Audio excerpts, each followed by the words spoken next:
आखिर क्यों एक बाप नहीं पहचान पा रहा था अपनी ही बेटी को? क्या रोहित को हो गया है आर्यन पर शक? और ऐसी क्या मजबूरी थी कि सनी को करना पड़ा रिया से कंपटीशन? और क्या होगा जब रिया को लाइव स्ट्रीम पर देखेगा रोहित?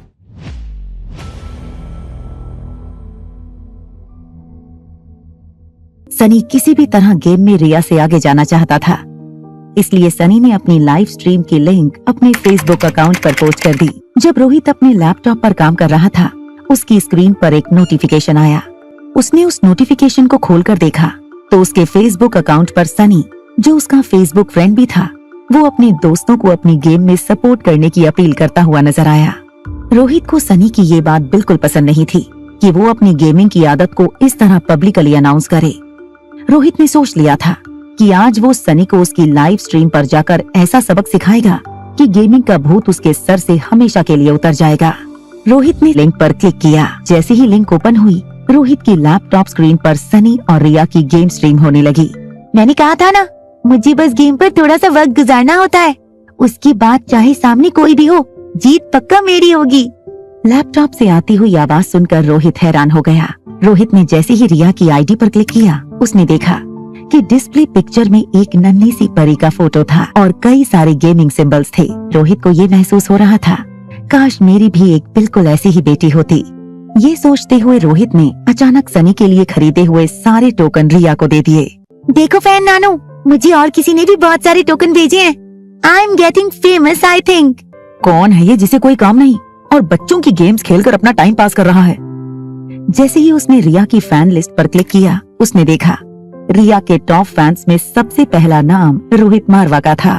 भैया, डैड, ये मेरा मतलब है फैन डैडी। आज मुझे मेरी गेमिंग फैमिली के 2 लोग मिल गए, fan Nanu and fan daddy. Rohit ने अपने कान से ईयरफोन्स निकाले और सामने बैठे आर्यन को गौर से देखा। आर्यन को रोहित जिस तरह देख रहा था, आर्यन को लगा रोहित उस पर शक कर रहा है कि वो सचमुच में पढ़ाई कर रहा है या नहीं। I am really doing my homework. Aryan, तुम मुझे कैसे बुलाते हो? डैडी। रोहित को आर्यन के मुंह से डैडी सुनना पसंद तो था, मगर रिया जिस अंदाज में उसे बुलाती थी, उसकी बात कुछ और थी। रोहित को कहीं न कहीं एक बेटी की कमी महसूस हो रही थी। क्या बात है डैडी, आपकी तबीयत तो ठीक है ना? Yes, I am absolutely fine. चलो, इट्स लंच टाइम नाउ, बाहर चलकर खाएं। How about some pasta? Rohit ने कभी भी आर्यन को बाहर का खाना खाने की परमिशन नहीं दी थी, फिर आज अचानक रोहित को क्या हो गया था? ये सोचकर आर्यन बहुत कंफ्यूज हो गया था। उसी वक्त रोहित ने सनी को फोन लगाकर कहा, जल्दी से हमारी दिल्ली एयरपोर्ट के पास वाली होटल पैराडाइज इंटरनेशनल में आ जाओ, आज हम लंच वहीं करेंगे। रोहित की आवाज ने अंदर ही अंदर सनी को इस बात का गिल्ट भी खाया जा रहा था कि उसने अपने भाई से इतनी बड़ी बात छुपाई कि रिया उसकी बेटी थी। आज तो बेटा गए, तुम्हारे जिस भाई ने तुम्हें सगे भाई से भी ज्यादा प्यार दिया, उसी को धोखा दिया है तुमने। इतनी बड़ी बात छुपाई तुमने। जब तक सनी कोई तरकीब सोचता, सनी के ड्राइवर का फोन आ गया कि वो गाड़ी में सनी के लिए नीचे वेट कर रहा था। दिल्ली की होटल पैराडाइज इंटरनेशनल में वीवीआईपी रूम में रोहित और आर्यन सनी का इंतजार कर रहे थे। डैडी, मुझे बहुत भूख लगी है, क्या हम अभी खाना मंगवा लें? क्या तुम आज पास्ता खाना चाहोगे? Yes, 1 with white sauce and 1 with red sauce. Daddy, सचमुच आपकी तबीयत ठीक तो है ना? I am fine. वो मुझे लगा कि काफी दिनों से तुमने कोई इंटरेस्टिंग खाना नहीं खाया, इसलिए मैंने सोचा कि आज मैं, तुम और सनी एक साथ लंच करें। थोड़ी देर बाद रोहित और आर्यन की टेबल पर एग्जॉटिक वेजिटेबल्स और चीज से लोडेड पास्ता रखा गया। तभी दरवाजे से हंसता हुआ सनी अंदर आया। सनी हड़बड़ाहट में टेबल पर बैठा। सॉरी भैया, वो रास्ते में इतना ट्रैफिक था। सनी रिलैक्स, और भूख लगी हो तो खाना सामने ही पड़ा है। सनी को यकीन नहीं हुआ कि आज उसे लंच में पास्ता मिलने वाले थे। सनी ने फटाफट सर्विंग बोल से पास्ता निकालकर अपनी प्लेट में डाल दिया। सनी को इस तरह खाते देख रोहित और आर्यन एक दूसरे को देखकर हंसने लगे।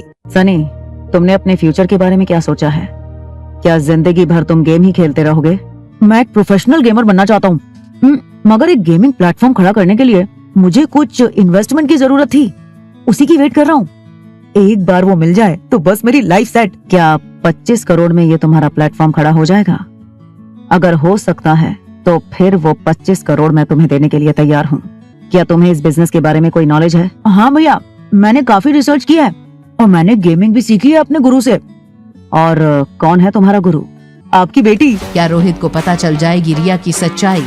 क्या सनी को मिल पाएगी रोहित की तरफ से 25 करोड़ की इन्वेस्टमेंट? और रिया और आर्यन का क्या होगा अगला प्लान? जानने के लिए देखिए अगला एपिसोड सिर्फ पॉकेट एफएम के YouTube चैनल पर। और एक लड़की को देखा तो के सारे एपिसोड्स को सुनने के लिए डिस्क्रिप्शन में दी हुई लिंक से डाउनलोड कीजिए पॉकेट एफएम।